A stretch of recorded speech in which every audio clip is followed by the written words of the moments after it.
Hey everybody, it's Kevin, and today we're going to take a closer look at the new features in Premiere Pro CC 12.1. Workflow and user interface improvements.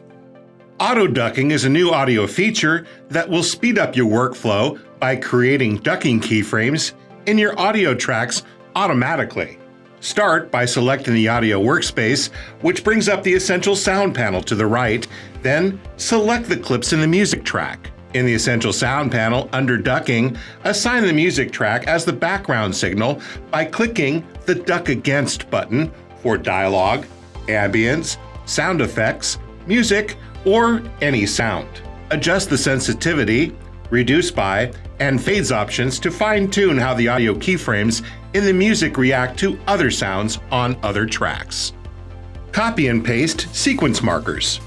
You can now include sequence markers when copying and pasting items from the timeline in order to bring all markers and their information along with a single copy and paste action.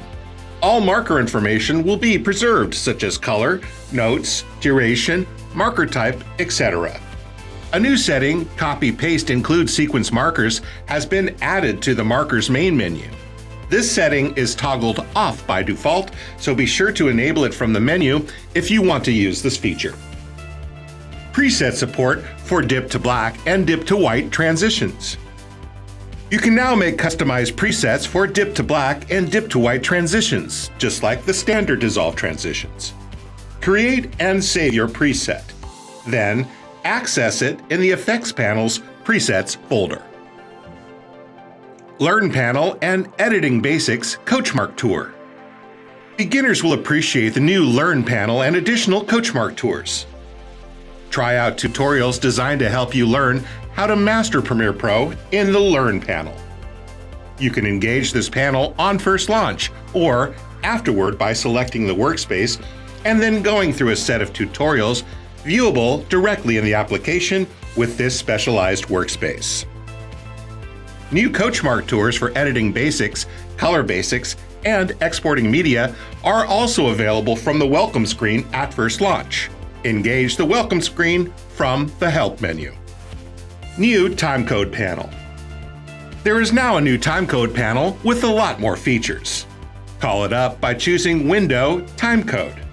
There are a number of different options here that warrant further exploration, including creating preset layouts for the panel. New Video Limiter Effect.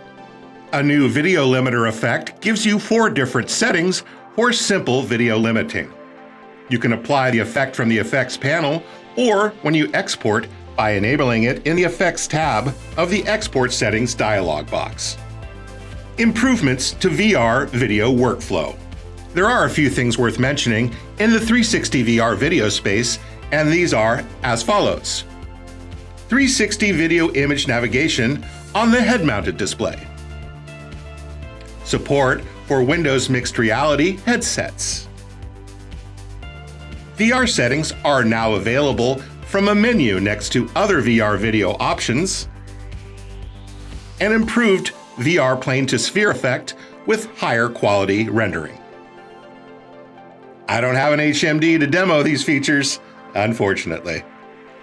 Let's next have a quick look at audio preferences, where you can see that you can now choose where you want to store render files when using the Edit in Audition function. The large volume adjustment preference has been moved to the top of the panel for better discoverability. So those are the new features. Thank you so much for watching. Hey guys, we love making these videos and we can't wait to make even more. So if you like this video, please give it the thumbs up, or even better, subscribe.